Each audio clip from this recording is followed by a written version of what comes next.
Tom, after you got your doctorate, you were dating at that point. Uh, what happened immediately after you got your doctorate? Did you go to work right away? Yes, I did. I went literally from my parents' home in Newton Corner, where I grew up. And Dave, I don't know if you still have on record my early life in Cambridge, yeah, that kind of thing. But I lived with my parents in Newton Corner in 1970 and got married to Ann in 1970. So I went from my parents' bed, bedroom to my bridal chamber. And I went to my first job at Fordham University in in the Bronx, New York. Now, did you and Ann, obviously you moved to New York? Was that your first We home? had to move to New York. That was your first home together? Yeah, that was our first home together. Whereabouts? This would have been in Bronxville. And Bronxville was in Westchester County. I was living in a Champaign town on a beer pocketbook, okay? And it was within commuting distance of the Bronx, Bronxville in Westchester County. And Ann worked at the Yonkers General Hospital. That was her first job as an emergency room nurse, and I had my first assistant professorship at at uh, Fordham University. Do you remember what your salary was? Yes, yes. Um, it was something like $12,000 a year. And when I came to Bridgewater 2 years later, because I didn't like living in the big city of New York, and Ann and I wanted to go back and be closer to our families, and so I readily accepted a job offer, again for an assistant professorship of English at Bridgewater State. At that time, it was Bridgewater State College in 1972. Do you remember who you interviewed with? Yes.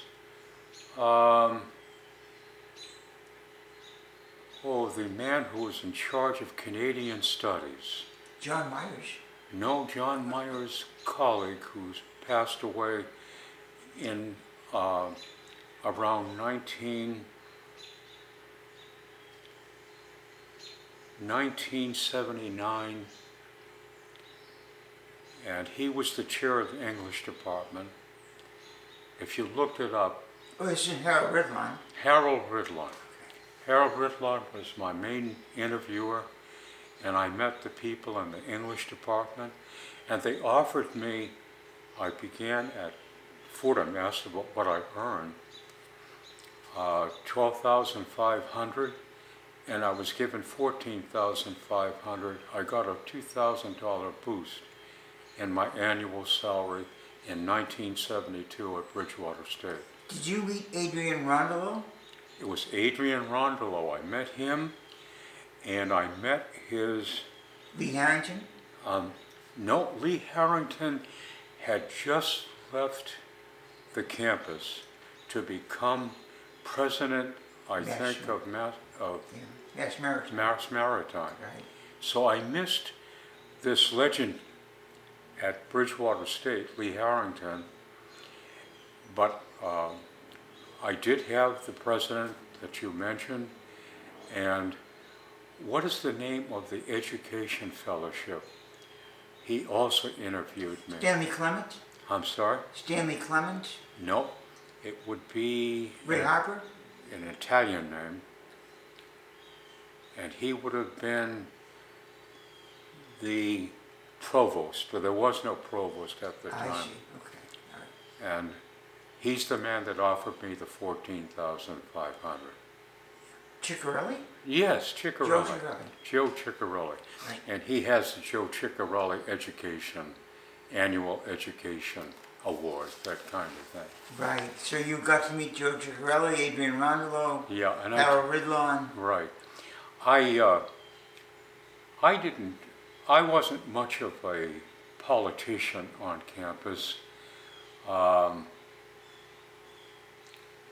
did I have an ambition at that time to be an administrator. I really was a scholar teacher.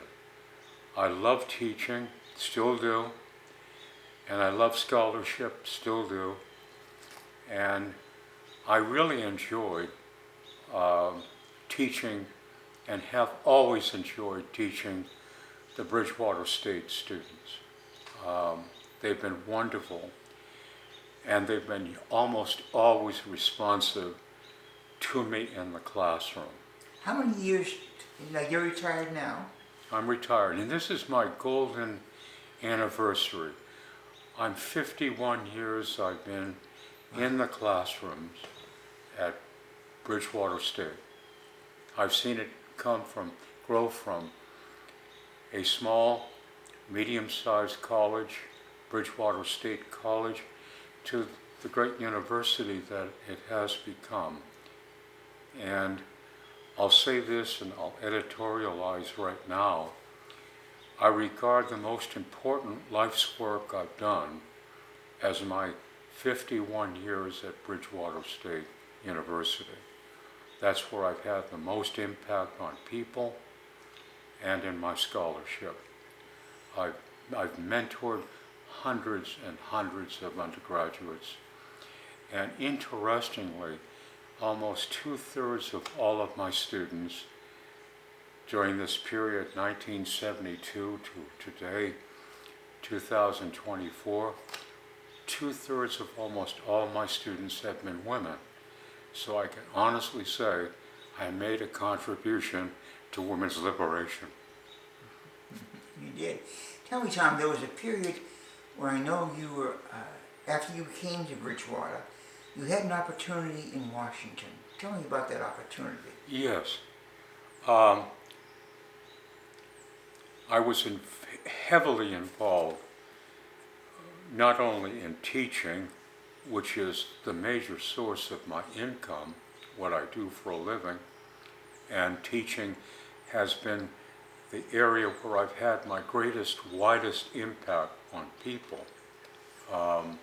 So I've always enjoyed teaching, and I think I was a good teacher, a good college professor. And later on, if you wish me to, I'll discuss my educational philosophy as a teacher. But in answer to your question, I was in, and I hope we come back to this, what I was doing in scholarship at the time. It was a major, major work of scholarship I was working on during this period between 1972 and then what you asked about, when in 1987 I took a brief hiatus from teaching at Bridgewater State to become an associate professor, an associate dean of the graduate school. So I became, at Georgetown University, I moved to Washington, D.C., and I'll be glad to talk about that. But because I was working on a major scholarly project, the boss who hired me, the dean of the graduate school, at Georgetown, he was a Johnsonian, a scholar of Samuel Johnson. He knew my work, and he wanted me to join him as his associate, and I became associate dean there between 1987 and 1989. I left Bridgewater State. I wasn't sure I'd be able to come back. My dear friend David Wilson, who was interviewing me, made it very difficult for me to leave an institution, Bridgewater State College, which I loved, made it doubly difficult because he arranged to have the president offer me the first chaired professorship at Bridgewater State.